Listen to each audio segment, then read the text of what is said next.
ربنا نعم. إني أسكنت من ذريتي بواد غير ذي زرع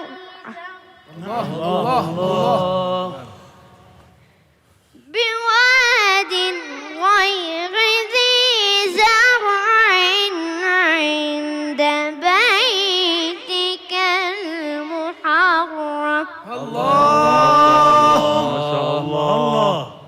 عند بيتك المحرم ربنا ليقيموا الصلاة فاجعل أفئدة من الناس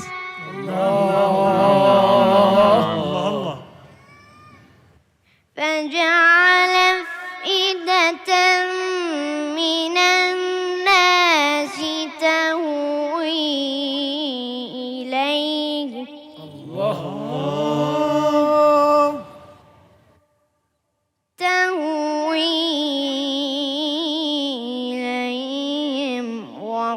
وارزقهم من الثمرات لعلهم يشكرون.